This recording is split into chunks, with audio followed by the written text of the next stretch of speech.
আমরা সব জায়গায় একটু একটু বেশি বুঝি, সব জায়গায় নিজেরা একটু একটু যোগ করে দিই, একটু একটু লাগাই দিই। আল্লাহ রাসূল সাল্লাল্লাহু আলাইহি সাল্লামের আযান শুরু হতো আল্লাহু আকবার আল্লাহু আকবার দিয়ে, আযান শেষ হইতো লা ইলাহা ইল্লাল্লাহ দিয়ে। কিন্তু আমরা দেখি কোন কোন জায়গায় আমাদের দেশে আযান শুরু হয় আসসালাতু ওয়াসসালামু আলাইকা ইয়া রাসূলুল্লাহ, আসসালাতু ওয়াসসালামু আলাইকা ইয়া হাবিবাল্লাহ। জিজ্ঞাসা করা হলো ভাইজান আমার নবীর আযান শুরু হয় আল্লাহু আকবার দিয়ে, আপনার আযান কেন শুরু হয় আসসালাতু ওয়াসসালামু আলাইকা ইয়া রাসূলুল্লাহ দিয়ে?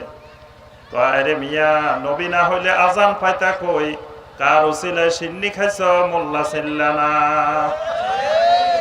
আমার নবী না হইলে তুমি আযান পাইতা নাকি? এজন্য আমার নবীরে দরুদ সালাম বাদ দিয়ে আবার তুমি আযান শুরু করবা? এত বড় বেয়াদবি। কি বলেন, বেয়াদবি না? নবী না হইলে আযানে তো পাইতাম না। এখন সেই নবীরে দরুদ পড়ে শুরু করছি, খারাপ কিছু করছি নাকি? ভালো কাজে তো করছি। আচ্ছা, আল্লাহ রাসূল সাল্লাল্লাহু আলাইহি সাল্লাম বলেন ইজা সামি'তুমুল মুআজ্জিন ফাকুলু মিসলা মা ইয়াকুল, মুয়াজ্জিনের আযান শুনলে মুয়াজ্জিন যা যা বলে তুমি তা তা বলবা। আর যখন আযান শেষ হবে সুম্মা সাল্লু আলাইয়া, এরপরে আমার উপরে দরুদ পড়বা। নবী সাল্লাল্লাহু আলাইহি সাল্লাম বলতেছেন আযান শেষ হলে দরুদ পড়বা।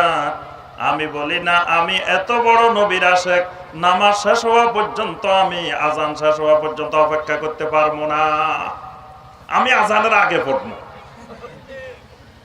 নবী সাল্লাল্লাহু আলাইহি সাল্লাম বলতেছে ধৈর্য ধরো, ধৈর্য ধরো, তুমি আযানটা শেষ হোক তারপরে দরুদ পড়িও আমার উপরে।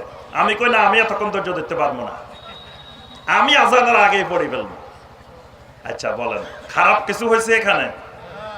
হয়েছে, মারাত্মক খারাপ হয়ে গেছে। নবীর থেকে বেশি বুঝে গেছি, নবী সাল্লাল্লাহু আলাইহি সাল্লামের সাহাবীদের চাইতে বেশি বুঝে গেছি। আমি একটা উদাহরণ দিই, তাহলে আপনারা আরো ভালো করে বুঝবেন। আত্তাহিয়াতুর মধ্যে শেষ বৈঠকে বসছেন, বসার পরে আত্তাহিয়াতু শুরু করলেন আত্তাহিয়াতু লিল্লাহি ওয়াস সালাওয়াতু ওয়াত তাইয়্যিবাত। এরপরে নবী সাল্লাল্লাহু আলাইহি সাল্লামকে সালাম দিতে হয়, দেওয়া লাগে না? এখন আমি চিন্তা করলাম, আহারে আমি কেমনে আমার নবীরে বসে বসে সালাম দিই, এটা তো বড় বেয়াদবি। এজন্য আমি উঠে দাঁড়াই গেলাম, আত্তাহিয়াতুর মধ্যে দাঁড়াই গেলাম, দাঁড়াই সালাম দিলাম আসসালামু আলাইকা আইয়ুহান নাবিয়্যু ওয়া রাহমাতুল্লাহি ওয়া বারাকাতুহু। দাঁড়ায় দাঁড়ায় সালাম দিলাম। আচ্ছা, সালাম দিয়ে আবার বসলাম, বসার পরে আসসালামু আলাইনা ওয়া আলা ইবাদিল্লাহিস সালিহিন, তাশাহুদ শেষ হলো। এরপরে আমার নবীর উপরে দরুদ পড়া হবে। আহারে কেমনে আমি বসে বসে নবীর উপরে দরুদ পড়ি, এত বড় বেয়াদবি। আমি আবার দাঁড়াই গেলাম, আবার দাঁড়াই পড়লাম আল্লাহুম্মা সাল্লি আলা মুহাম্মাদ ওয়া আলা আলি মুহাম্মাদ কামা সাল্লাইতা আলা ইব্রাহিম ওয়া আলা আলি ইব্রাহিম ইন্নাকা হামিদুম মাজিদ। আমার নবীর মহব্বতে দাঁড়ায় দাঁড়ায় দরুদ পড়লাম, এরপরে আবার বসলাম, বসে দোয়ায়ে মাসুরা পড়লাম আল্লাহুম্মা ইন্নী যালামতু নাফসি যুলমান কাসীরা ওয়ালা ইয়াগফিরুয যুনুবা ইল্লা আনতা। এরপরে সালাম ফিরাইলাম। নামাজ হবে কি হবে না? হবে না। কেন হবে না? আমার নবীরে মহব্বত করছি, আমি খারাপ কিছু করছি? আরে মিয়া, নবী না হইলে নামাজ পাইতা নাকি? আমার নবীর কারণেই তো নামাজ পাইছো। কার উসিলে সিন্নি খাইছো, মোল্লা ছিল্লা না। আমার নবী না হইলে নামাজ পাইতা নাকি? সেই নামাজের মধ্যে আমার নবীরে সম্মান করছি, আমার নামাজ হবে না? কে কইছে তোমাকে? মনে হয় ওয়াহাবিরা, লা মাযহাবি। কারণ নবীরে সম্মান করছি, নবীরে মহব্বত করছি, আবার কয় নামাজ হবে না। কি বলেন? এইরকম আপনি একবার দাঁড়াইলেন, একবার বসলেন, একবার দাঁড়াইলেন, একবার বসলেন, আত্তাহিয়াতুর মধ্যে নামাজ হবে? খালি নামাজ হবে না তা না, আমও যাইব, সালাও যাইব, নামাজও যাইব, ইমানও যাইব। খালি নামাজ যাইবো এমন না, ইমানও যাইব। কেন ইমান যাবো বলে? আমার নবীরে মহব্বত করে আবার ইমান যায় কেমনে? এক বক্তা এক জায়গায় বলতেছে, আমি কদিন আগে শুনলাম, বক্তা বলতেছে আর নবীরে মহব্বত করি, আল্লাহ যদি আরারে জাহান্নামে দে তাও আরা খুশি। নাউজুবিল্লাহ। আরা নবীরে মহব্বত করে নবী আল্লাহ যদি জাহান্নামেও দে তাও আরা খুশি। নাউজুবিল্লাহ, নাউজুবিল্লাহ। তাহলে নবীরে মহব্বত করছি আমরা এখানে। নবীরে মহব্বত করতে হলে শিখতে হবে কার থেকে?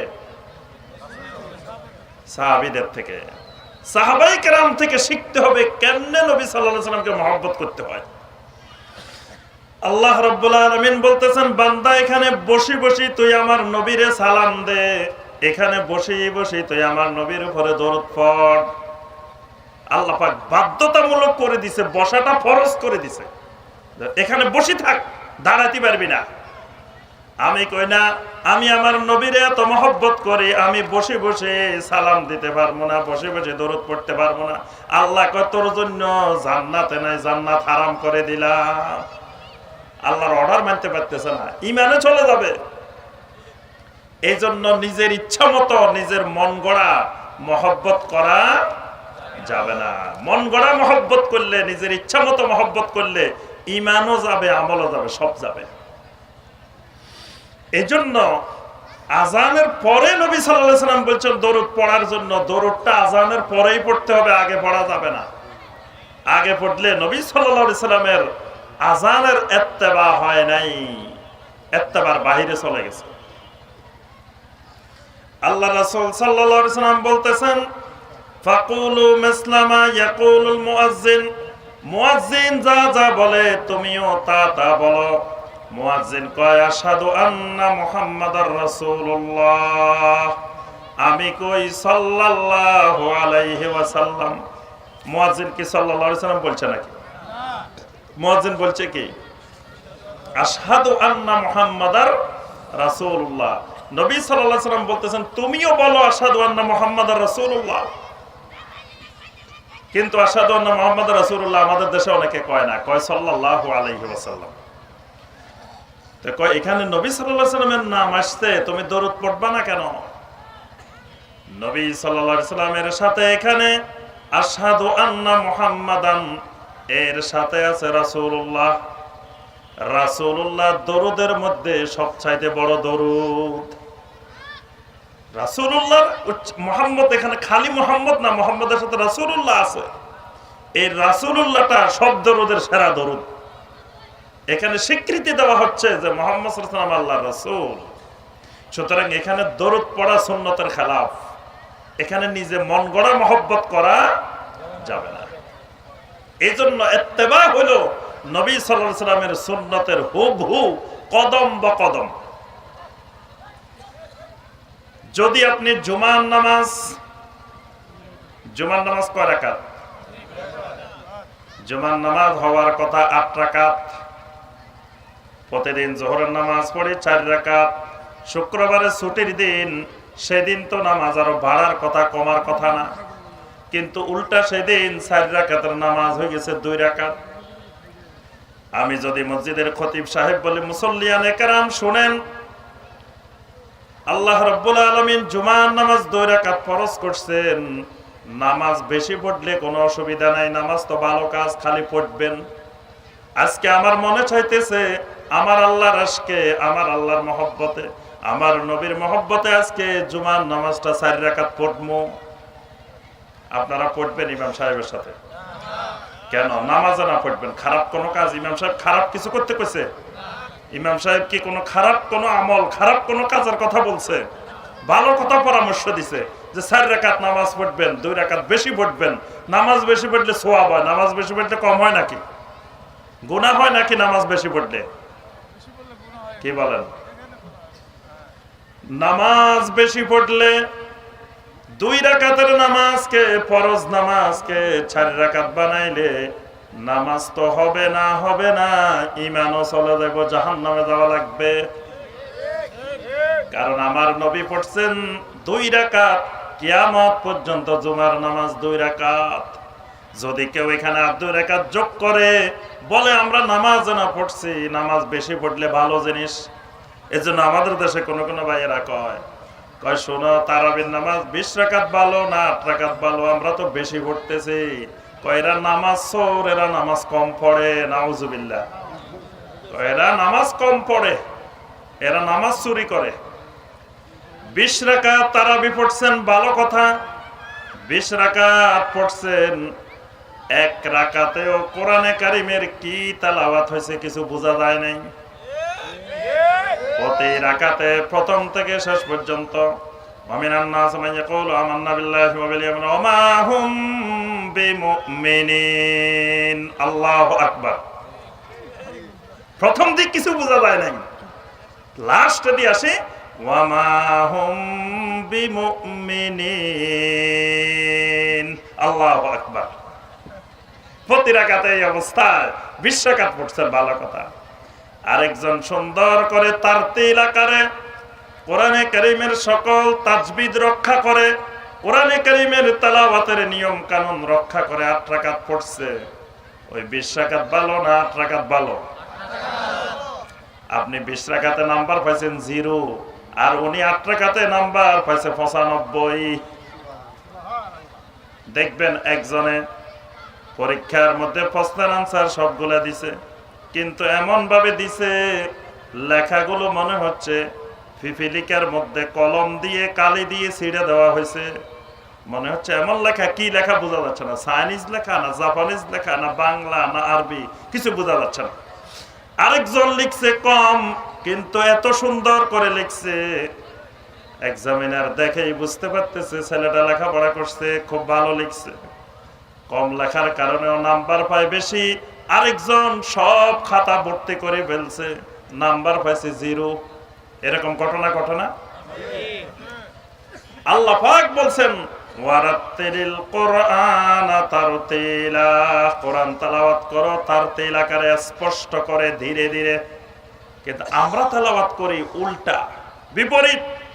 3G গতিতে, 4G গতিতে, 5G গতিতে।